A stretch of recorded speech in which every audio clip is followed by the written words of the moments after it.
Atlet natin, Wildcat Palar. Yung mobility headed by Bisor Lago. Yan po yung mga operation ng Street for Street District 2. Nandito na ako, one team na dito.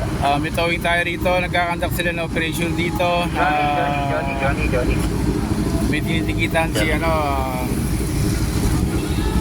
ng walang helmet na motorcycle at meron tayong i-pound dito na walang helmet na isang motor.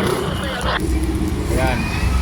Kaya kung nakikita nyo po yung Honda Click na kulay pula na walang helmet at wala rin yatang lisensya at matitikitan si sir. Kaya po kaganapan dito sa Wildcat Palar, C5 southbound Service Road. Salamat po, Trust Cutter.